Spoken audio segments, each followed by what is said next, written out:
106.9 news and talk of Wilmington Normal. It is the El Donzo and Deez show. I'm not Deez. I'm not El Donzo. And I, of course, like to take this time to remind you, check us out on our socials. We are on X at El Donzo Deez, on Facebook at facebook.com/EldonzoDeez, and most important of all, youtube.com/EldonzoDeez, where you can find videos of our show and see our dumb faces, plus my sports show, Hanging with Deez. I go live at least once a week. So there you have it. Like and subscribe. I got a little bit of a... For those people watching on YouTube, I'm trying not to rub my nose too much. Nose was the days, right, Deez? Yeah. Well, never really cared for Coke, but I Hunter too much, like the smell of it. Okay, so we've got so much more going on here. We're going to touch on, let's do this real quick here. Go back to Israel, and this isn't about the war necessarily, but it is. Israel is pretty strict on gun control. Like, if you apply for a gun permit, okay, like a concealed carry, you can get like one pistol and limited amounts of ammunition. Okay, but you have to, be a member of the IDF or police or security, or there's a threat against your life. They're very, very strict on gun control over there. Now, I think that played a very big role in Hamas coming over the border, because they hit these small villages while people were sleeping or at off hours, and nobody was armed. I think maybe one of the houses they went into, the guy had a gun, and I guess pointed it at Hamas, and they took off. Very strict gun control. Now, what Israel's doing is they're starting to ease up on that and make it easier for their citizens to arm themselves. Because guess what? The IDF and the police forces couldn't get there in time. So, slaughtered all these people. So now Israel is making it easier for their citizens to get guns. It's kind of... Compared to how easy it is for us to acquire firearms, I wouldn't say it's easy, but it is easier. They're fast-tracking it. They're allowing people, I think it's instead of up to 50 rounds of ammunition, they can have up to 100. That's probably one reason I couldn't go live in Israel. I'm out of ammunition at 100 rounds. If I'm down to 100 rounds of ammunition, I'm out. That's like, how much beer we got left? We got a six-pack. We'll go to the store. We're out. It just doesn't compute. That reminds me of the old Ron White story when he got his plane searched in Florida, and they found like 1.5 grams of marijuana. And he told, as he was telling the story, he's like, "Let me tell you something, folks. If I have 1.5 grams of marijuana or weed, I'm out of weed." Yeah, no, that's exactly it. But I found this story, and this is from the New York Post. This gal named Janet Rosenbaum wrote it, and this was back in. It was published on February 15th, 2018, and this did not age well, folks. So, headline, Israel's gun control laws can make the U.S. safer, too. I'm going to read through this a little bit. Just a shot in the dark here. Is she Jewish? Sounds like it. Yeah, that's what I'm saying. So, I'm going to read it, give you guys an idea. I'm going to quote it. She starts out, Israel exists under constant threat of attack and requires citizens to serve in the military, but still has much stricter gun laws than the United States, and those laws limit violence. Israel has a lower gun-related homicide rate, and that's not because it's an intrinsically peaceful society. In fact, public health literature suggests that if Israel had more guns, it would have more firearms death. Even those Israelis who pass through extensive hoops to get a firearm permit can only own one gun, and that's a handgun, not a semi-automatic rifle capable of rapid fire. There are also limits on ammunition. Many U.S. states grant gun permits liberally, but Israel limits gun permits to people who meet strict requirements of residency, occupation, or army rank. 40% of all gun permit applicants are flat out rejected by the Israel government. Now, she closes it up. In the past 15 years, the U.S. suicide rate has increased by 24%, and 2/3 of firearm deaths are suicides. Suicides are seen as private tragedies, whereas mass shooting events are seen as communal tragedies. This is in Israel. Israel considered the soldier suicide rate to be a communal tragedy, and its restrictions on guns for the only part of society with gun excess reduce these deaths. The U.S. should follow Israel's lead. Obviously, Israel is probably looking more towards following our lead at this point with what happened. Yeah, I mean, one would assume. Absolutely did not age well is my point with that. So this was back in 2018. This was a good lesson to everybody to why somebody should be able to own firearms like AK-47s and AR-15s as long as they're responsible citizens. Yeah. When you see Hamas paragliding into your country and they're kicking down the doors and they're taking your babies and butchering them and lighting them on fire and they're raping your kids and they're raping your wife and they're going to hack your head off with a shovel, okay? They're probably thinking it would have been nice if I could have defended myself, because that's a great example of why you cannot rely on the military, in Israel's case, or the police. We live out in a rural area, right, Deez? Yeah, I was just going to say that's kind of why I like living where I live. Because it could, but if there were to be a invasion or mass organized attack on U.S. cities, where do you think they're going to go? To, the smaller, more conservative cities, or are they going to go to the cities that have been super duper liberal? Well, in our case, it's going to be super duper liberal. But what they did when they went into Israel was they didn't go into, Tel Aviv and do this. Right. Okay, they went into these small outpost villages and did it. So that's kind of the same thing here. I think it's a 20-minute response time in the middle of the night for the county police to get here, if I'm correct. I think it's about 16 to 20 minutes. On a good day. On a good day, 16 to 20 minutes to get one county officer out to our area. Completely off subject. I heard we're having some serious policing issues in our little village as well.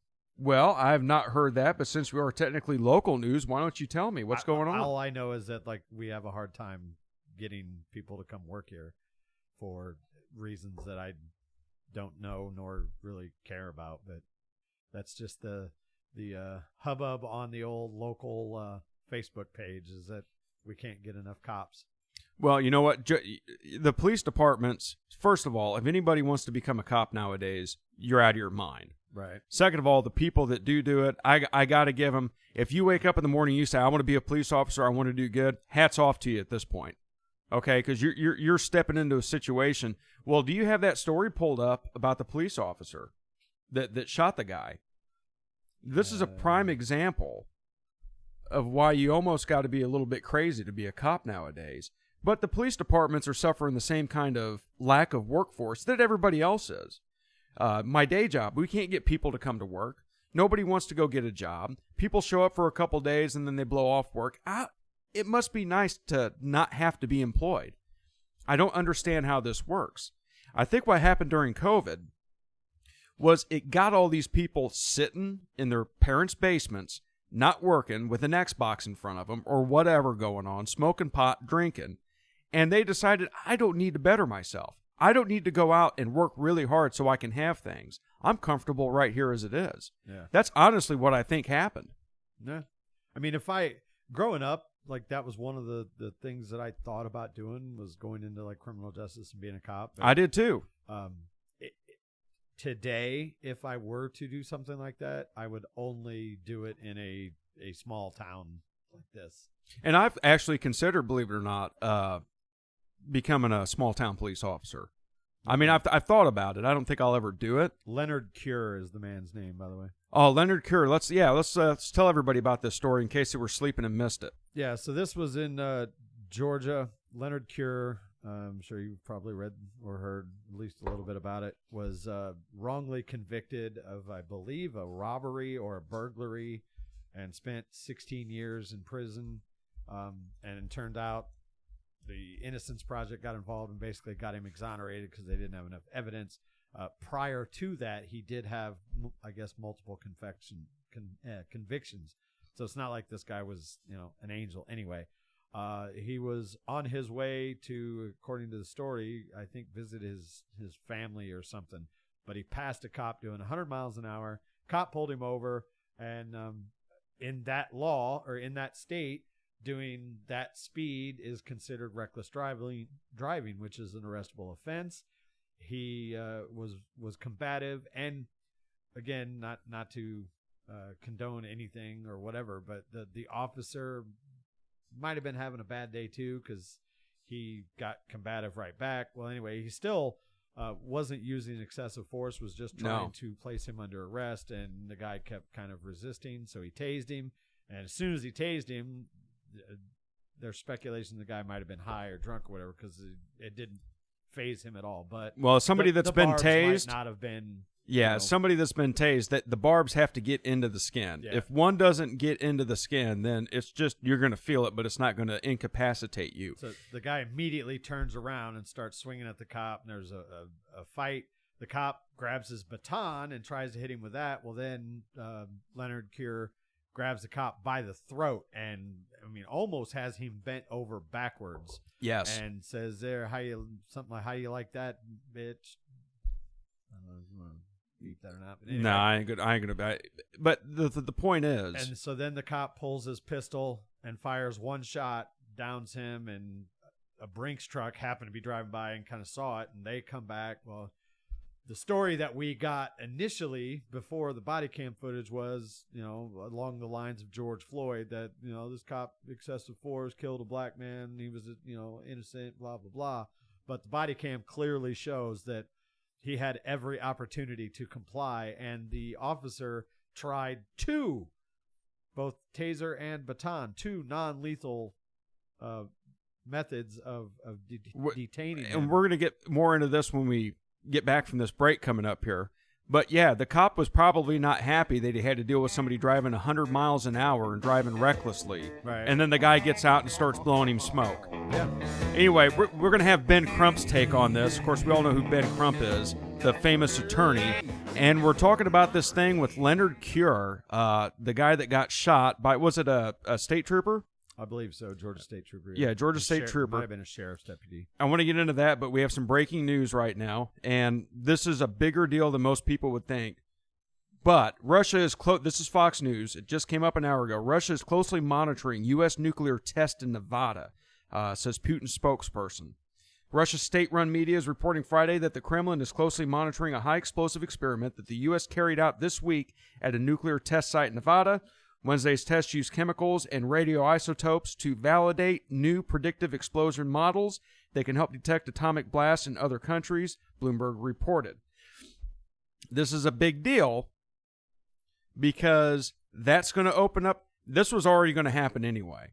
This kind of says, hey, America's the first one to do it. You can bet your butts that Russia and China are going to follow this precedent. And the reason they're watching it is because it hasn't taken place in a long time. They had an accord. They had an agreement. I can't remember the name of it, but they were not going to do any more nuclear testing or detonations or anything like. And now they're doing it. This is flaring up. This is big news. Now, if we saw Russia was testing nuclear weapons, the Comprehensive Nuclear Test Ban Treaty. Comprehensive Nuclear Test Ban Treaty. There you go. Which Russia, I think it was just last week, said they're getting out of it. They're crumpling up and throwing it away. So this isn't helping matters much. But anyway, I wanted to get that out there, at least touch on that, because as much as we talk about how close we think we are to World War III, stuff like this just pushes it closer. Now, I'm not saying that we shouldn't have been doing it. I'm not going to opine on that. Okay? But I am going to say that this is close. We're closer than we've ever been. I argued with somebody yesterday about the Cuban Missile Crisis in '62. Well, I think we were closer than no, because we had back channels to Russia. Kennedy called Khrushchev up and said, "Look, this is not happening. You better not do this. Get him out of there now." And they solved it. They just backed out, and it was good to go. So yes, it was close, but we're closer now than we were during the Cuban Missile Crisis. So anyway, something to keep your eyes and ears eyes peeled and ears open for. What's going on? This is why people say, well, I just can't get into what's going on in the news. You have to at this point. You got to keep up with it because this could be make or break us, and you got to be prepared for something to happen. They launch those nukes more than your eyes are going to peel. Well, it depends on where you're at. Right, yeah. You okay? I mean, it could be a limited nuclear war. Who knows? I mean, that's a question. If Israel pops off on Iran, which I'm going to tell you right now, my opinion before we get back into the shooting, my opinion is if Iran gets directly involved and attacks Israel nukes Iran, I'm not going to cry and be like, they shouldn't have done that. At this point, nope. Wipe them out. Wipe them out. Create a new fishing spot. Turn Iran into a parking lot. The whole Middle East, not just all of them. Anyway, I digress because we think it's going to kick off. We don't want this to happen. We don't want to see people die. Okay, I think we're just reserved to the point that it's going to happen at some stage, right?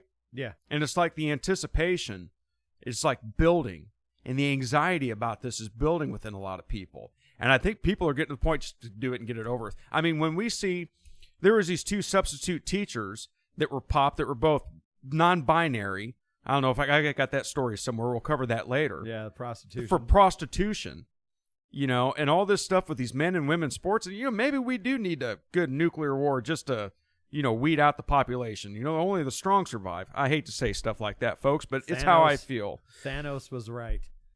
What did Thanos say? I'm not in that hole. From Marvel yeah. Endgame, where eradicate half the population to conserve resources and preserve life. And I don't believe in that, but there's sometimes I kind of scratch my head and I go, might be onto something here. Yeah, it's kind of like what was that? Louis C.K., the comedian, was talking about people with peanut allergies.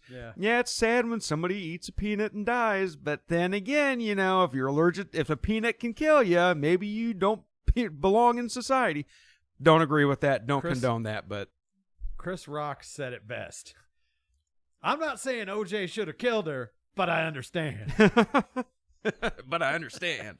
So anyway, let's get back into this Leonard Cure thing after that. Wrap that up. So Ben Crump is, of course, we were talking about Leonard Cure. He was shot by a Georgia State trooper for obvious reasons. I think just about anybody would have pulled a gun and shot him at that point if you watched the video. Oh, for sure. Yeah. I mean, Ben Crump. This wasn't just a little hand scuffle. I mean, he had him by the throat and was trying to eradicate him. Now, if you remember, Ben Crump came to prominence when he represented Michael Brown's family. I think this was 2014. Where was that at? What? I cannot believe Michael that I'm. Brown? Yeah, that was in the St. Louis area. Wasn't it? St. Louis area, and for the life of me, cannot. Started with an F.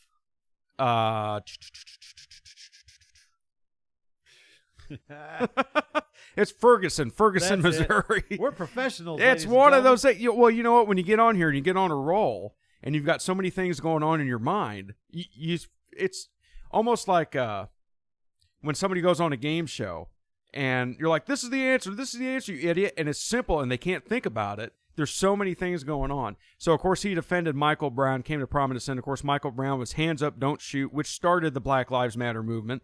The Black Lies Matter, because that's all it is lies. He's going to be defending Cure's family. And this guy just race baits. I mean, everything is race with this guy. He said Leonard Cure had bought a home in Atlanta with compensation funds, and he was planning to go to college, and he was rebuilding his life, and I'm sure that he was. But that doesn't give him an excuse, this Leonard Cure, to assault a Georgia State trooper. This is almost one of those play stupid games, win stupid prizes, right? Yeah. Hey, I'll say what I said way back when we were talking about George Floyd and all this stuff, when this was a hot and heavy topic in 2020.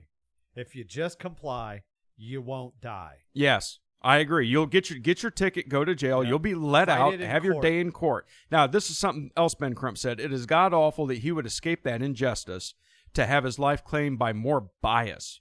He said, we absolutely do not believe if he was a white citizen, he would have been killed for a traffic stop. Well, first of all, he wasn't killed for a traffic stop. He was just about ready to take that cop down. He was assaulting the cop. Yeah. It's obvious, but it doesn't matter. Just like the thing with if the cop doesn't have a gun, he dies that day. Yes. End of story. Yes. He said, and Crump went on, we heard demanding justice, and we know to get that justice is going to be built on truth and transparency. It's already truth and transparency is out the window. It doesn't, here's the other thing, too. It doesn't matter what kind of evidence you provide to somebody. There's a dash cam. A dash cam was up there, caught the whole thing, caught the whole altercation, all the way up to him being shot and whatever, who else arriving after he was shot and he was down flailing. You could put that out to every media outlet in the world. You could put it on everybody's, like they did that emergency test where everybody's phone lit up. You could send that to every phone, white, black, Hispanic, no matter what. It doesn't matter your origins. You could send that to every phone, and there's still going to be rioting in the street. People still will not believe that. People will still take the side of the guy that assaulted the cop. No different than what happened with Hamas taking out their own damn hospital in Palestine. Yeah. Or in Gaza Strip. To me, it's a lot like the George Floyd thing. Yes. could it have ended a different way that didn't take his life? Sure.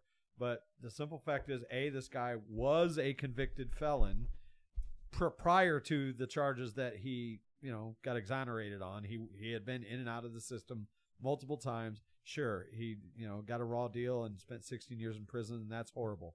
But wouldn't you think that would have you more on the straight and narrow? You got your life back, and now you're doing 100 miles an hour down the interstate, and then you want to fight a cop about it. Like I said, play stupid game, win stupid prizes. That's all double-sided. It's just like this thing on Wednesday. A bunch of leftists went into the U.S. Capitol, and they attempted to coerce lawmakers to demand a ceasefire in Gaza. Look at this. Yeah. They're in the Capitol. Now, what happened last time people went into the Capitol? Obviously, most of them got arrested, and they'll get 15 to 20 years in prison, right? No, they won't. No. The police came in, arrested a few of them, got them out of there, and told them to disperse. Yeah. It's double-sided. Everything is so double-sided right now. And you want to talk about societal collapse. 30-year fixed mortgage rates hit 8% for the first time since 2000. You can't afford to buy a house. You know what that does? So if you buy a $400,000 home and you put 20% down on it, it's going to cost you $1,000 more per month, your payment, than it did 2 years ago. 2 years ago, the 30-year fixed rate mortgage was at around 3%. Look, there's going to be a lot of free housing before it's all said and done, so I'm not really worried about it. You're always the optimist. optimist. Have all kinds of real estate out there available. But here's the thing, and then look what's going to happen to oil prices with this thing in the Middle East. You're not going to be able to afford to buy a home. You're not going to be able to afford to go to work. You're not going to be able to afford a leisurely drive. We are collapsing before our own eyes. This is it. Yeah, and I mean, just read your history books. Societies last roughly 2 to 250 years, and we're past that. We're past it. We're past our expiration date. Yep. And I'm sorry. You know what? The sad thing is, Deez, I'm going to wrap this segment up with this. If we had proper leadership and we didn't have our politicians lining their pockets with money, and that was their only goal when they went into politics was to become rich, if we'd have set out and had just continued what the founding fathers wanted us to do with this experiment, we would be fine today. Yeah. We would be able to do anything we wanted to do. And you know what? I missed the Trump days, man. I'd never felt better about anything. I mean, it was like our country was getting back to what it was supposed to be, and now look at us. In just 3 short years, we're not only the laughingstock of the world. Well, that's because he wasn't really part of the establishment. Right. So they did what they had to do. Yep, they got rid of him. So, this is the Eldonzo and Deez show. I'm Eldonzo. I'm Deez. And, we were talking about sticks hitting the fan, right? U.S. Department of Defense is letting the media know that aircraft are experiencing an uptick in coercive and risky interactions with Chinese planes in international skies. Since the fall of 2021, they said that they have seen more than 180 incidents of interactions with Chinese planes. These planes are like getting within 40 feet of U.S. aircraft and going under them and around them. They actually got a picture of, here, check this out. This is how close they came. Check that out right there. If you can go to Fox News, if we can get this shared, these planes are getting dangerously close, these Chinese jets, to U.S. aircraft. They were so close. Look, they got a picture of the guy in the cockpit of the jet. These go beyond just intercepts, which are common for other countries' aircraft to intercept adversaries' aircraft and follow it. That's perfectly normal. What's going on here, though, is so close. So that's what I mean. We talked about in the first hour, juggling. All these balls are up in the air. All it takes is one idiot to mess up and take down a U.S. plane, or a U.S. plane to take down a Chinese plane. Boom, World War III. We're right in it. So anyway, I wanted to kind of emphasize that a little bit. Here, I can show it real quick. Can you pull it up? Yeah, it's on our YouTube. You can see there. And that's not even, and we got it up on YouTube, and that's not even the closest that it got to it. There you go. Yep, Deez is scrolling right now on YouTube. Sorry for the radio listeners. I guess you'll have to catch us on YouTube sometimes. There he is. There's his smiling face, the pilot in the cockpit. So anyway, just one of those things. Like I said, more balls up in the air, and one's bound to fall at some point. So, we talked about the Tennessee substitute teacher couple. Mm-hmm. Right? So 2 Tennessee elementary substitute teachers, who are also a couple, they were cited for prostitution after police completed an undercover operation, with one saying they did it for extra money for several years or they'd starve. Well, why don't you guys go out and get real jobs? Because they're dudes. Look at them. I seen the story. Yeah, I mean, this is you. What? First of all, if you can look up these people, what the hell are they doing substitute teaching? If you had kids, would you want that thing? A better question is, who the hell is paying for that? I don't know. Yeah, the undercover cop went to their house and actually gave him money and discussed what they were going to do. I would have a hard time not tossing my cookies, to be honest with you. Yeah, that's... First of all, like I said, get a real job. I'm sorry, they're 22 and 25. Ezra Fry and David Acevedo, 22 and 25 respectively, both work for Hamilton County Schools, and they were caught in August. I don't know how this is just now coming up. Fry, who uses they, them pronouns, of course they, them do. There's gold in them there mountains. Sometimes you feel like a nut. Sometimes you don't. She responded by saying it would cost $150 in sharing what they would and wouldn't do with the police officer. I don't think there's any excuse to... I don't know how they make any money doing that. I mean, obviously, I'd say starve. They discovered a large amount of drug paraphernalia. Imagine that, in a .22 caliber rifle after searching the home. So... Well, if you look at a picture of what I guess you would refer to as him, I don't think that he's missing too many meals, because he's a little chubby. Yeah. Can you... So anyway, moving on from that, here's another one for... Oh, wait a minute. We had one thing to touch on with the with politics. This thing about RFK. Do you have that story pulled up? Yeah, a new poll came out and showed that while Trump and Biden are neck and neck in the 24 election race, but if you throw in RFK Jr. into the mix as an independent, according to the Marist poll that was released on Tuesday, it doesn't look good for Trump, because it seems that he would pull more votes from Trump, suspected, whatever you want to call it, Trump voters than Biden voters. And it is, so without Kennedy in the race, it was 46% Biden, 49% Biden, 46% Trump, and that's without Kennedy. But you throw Kennedy into the race, and then it becomes Trump drops from 49 to 34, Biden 43 to 33. So take that for what you will. Okay, so here's my point about this. Now, anytime you got a third party running, it's going to be a spoiler for one or the other. Okay? The best I see happening here is he's simply a spoiler for both of them. He's taking away votes. I don't think Robert F. Kennedy Jr. can get elected. Now, he is going to take votes from somebody. He's probably going to take votes from both of them. Yeah, well, he's definitely going to take... I mean, as somebody that has been more middle than anything throughout my life, I can say that, like, for the people out there that didn't like Trump, but definitely don't like what's going on the left, I could see them going, I'm going to vote for this guy because he's, about as middle as you can get. As far as what we have available. As far as what we have available, I agree, but I don't see this hurting Trump as bad as that one poll says it's going to happen, okay? Kennedy has been a lifelong Democrat, okay? Now, he's really big on the green stuff, okay? He's anti-vax, but I don't think that's going to make or break him. I think that's going to get some independents to go his way, but I think he's going to get more Democrats than anything else, because the Democrats are scared stickless of what's going to happen here, okay?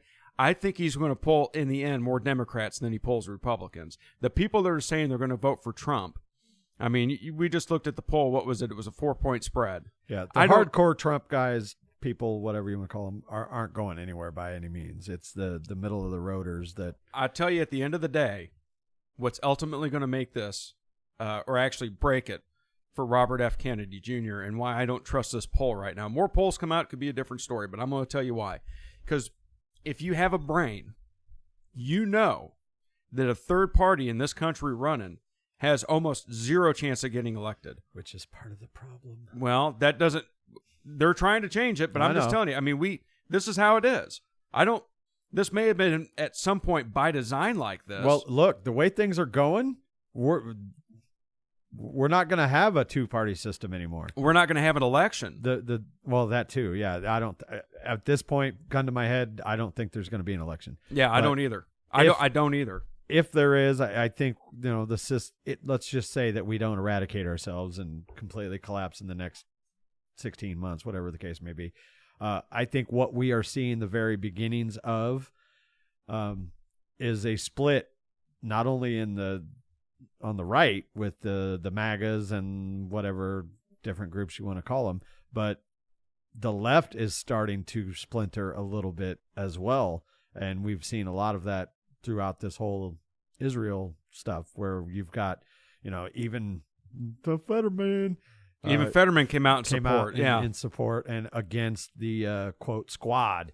So, well, this is good that we're starting to see it, because they've been really good at keeping that splintering behind closed doors all these years, and we've been horrible at best about it. Yeah. If there's an America in the next 5 to 10 years, I really think we're going to see 6 to 8 different political parties. So this is why I do not think ultimately in the end, and if I'm wrong, I'm wrong, but if we do have an election, this is why I don't think Robert F. Kennedy Jr. is going to get as much steam as he seems to be getting now.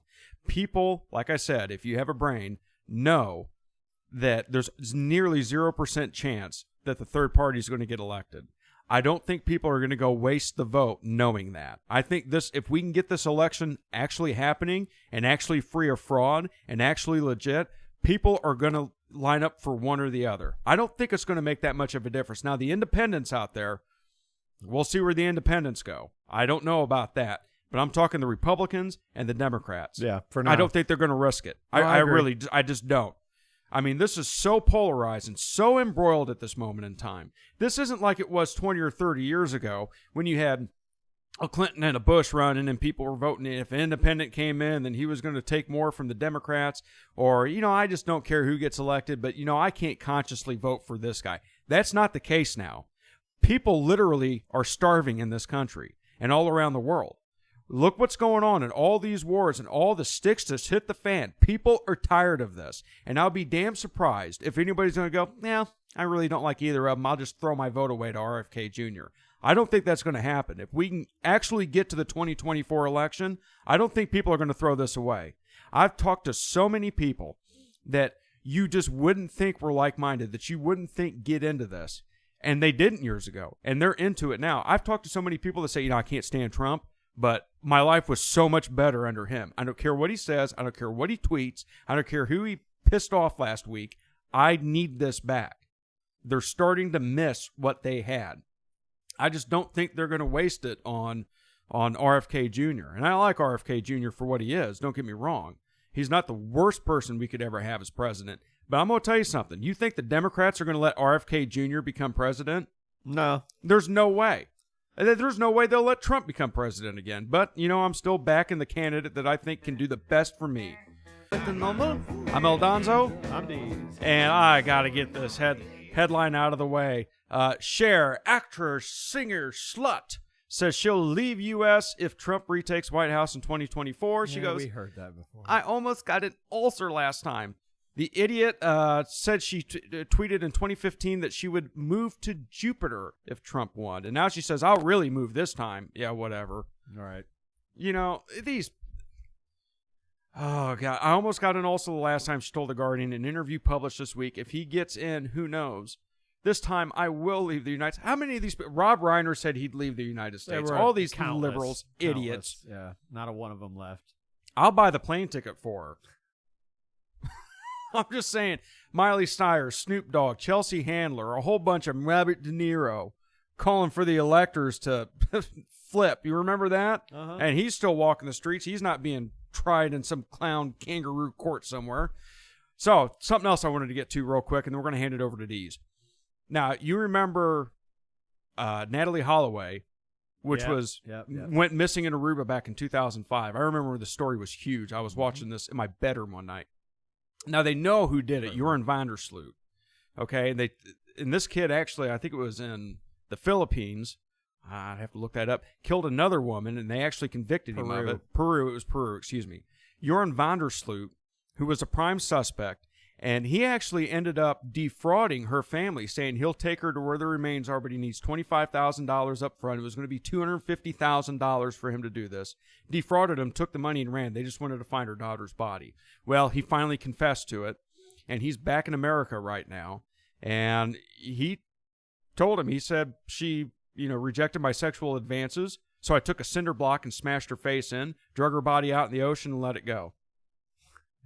Now, I'm glad for her family that they finally got the closure on this, but I was so pissed it took so long to get this weasel, this scum of the earth. And I remember when this was going on and his dad was bailing him out and his daddy was helping him.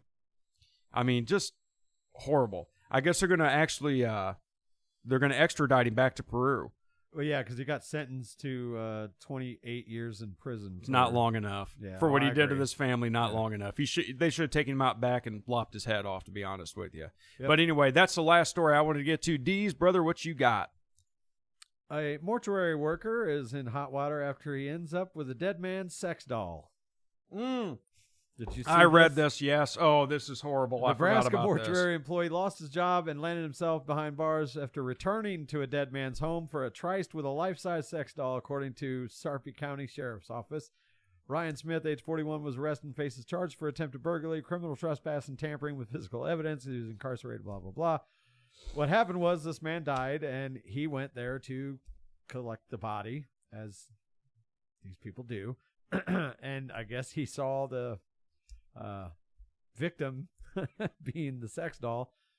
He called the landlord later that day, the property manager, and said that the sheriff's office asked him to collect the sex doll so that it could be swabbed for a biopsy. What's he using for the swab? All right. I tell you. And the captain told Fox News Digital that the department would never do such thing unless it had something to do directly with the nefarious crime that we think it might be evidence, like a murder or something. So anyway, they told him no. Well, anyway, the property manager refused his request and then investigated a noise coming from the now vacant apartment and found Smith inside with the deadbolt locked and the chain secured. Jeez, man. When the manager let himself inside, Smith's clothing was disheveled, he told police. The landlord called to report the activity, and they noticed there were no officers with this person claiming to pick up the doll for us.